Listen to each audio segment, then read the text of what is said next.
আসসালামু আলাইকুম।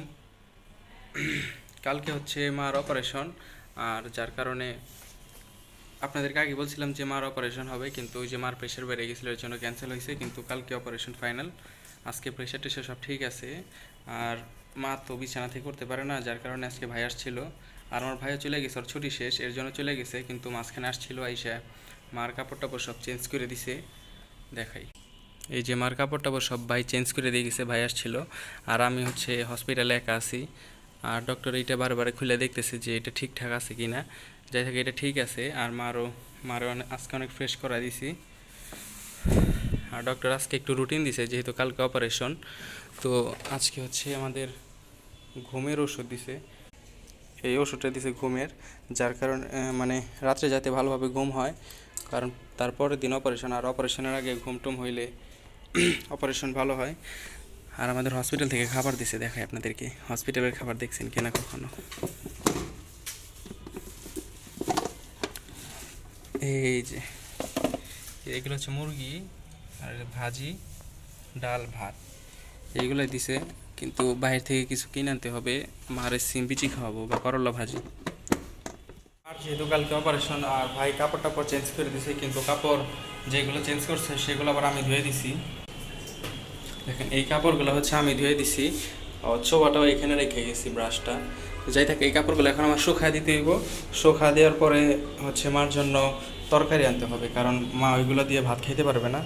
তো চলেন আপনাদের কাপড় টাপড় শুকায় দিলাম, এখন চলেন যাই আমার জন্য খাবার নিয়ে এসে দেখি মা কী খাবে না খাবে। কালকে যেহেতু অপারেশন, চলেন যাওয়া যাক। আর ডক্টর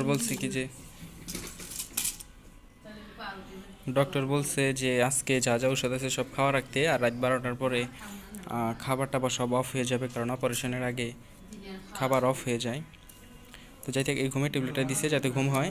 আর এখানে নর্মাল ওষুধগুলো আছে, সেগুলো খাওয়াবো মাকে খাওয়ানোর পরে। আর সবাই দোয়া করবেন কালকে যাতে অপারেশনটা ভালোভাবে সম্পূর্ণ হয়। সবাই আমার মার জন্য দোয়া রাখবেন। A few moments later. তো সবাই দোয়া করবেন যাতে কালকে আমার মার অপারেশনটা ভালোভাবে সাকসেসফুলি হয়। এটার জন্য ভিডিও করা, সবার কাছে দোয়া প্রার্থী। আর হসপিটালে আপাতত আমি একাই আছি। আমি এতদিন ভাইও ছিল, কিন্তু ভাইয়ের অফিস খুলে গেছে, আর ভাইয়ের ছুটিও শেষ, যার কারণে ভাই চলে গেছে। কিন্তু ভাই মাঝে মাঝে আসে।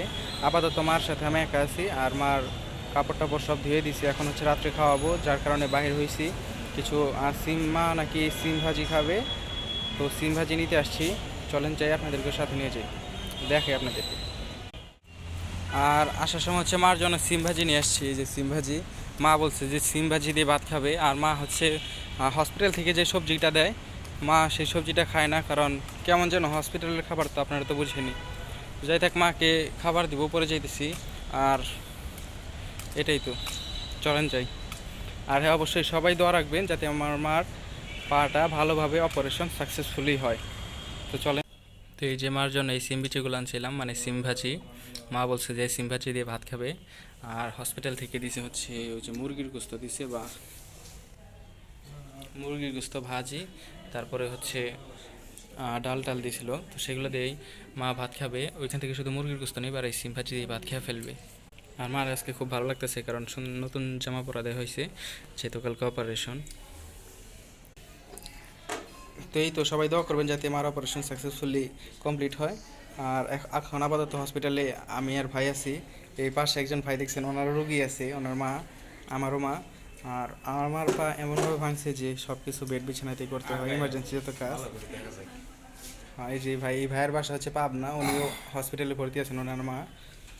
যাই থাক, আমাদের জন্য সবাই দোয়া করবেন। আর ওনার মা আরও কালকে অপারেশন, যার কারণে আজকে সব প্রিপারেশন নিতেছি, আজকে আগে ভাগে ঘুমাবো। তো মারা এখন খাওয়াইলাম, আর আমি হচ্ছে বাইরে যেয়ে কিছু খেয়ে নিব। তো যাই থাক, সবাই ভালো থাকবেন। আর অবশ্যই মার জন্য দোয়া করবেন যাতে অপারেশন ভালোভাবে সম্পূর্ণ হয়। সবাই ভালো থাকবেন। আল্লাহ হাফেজ সবাইকে।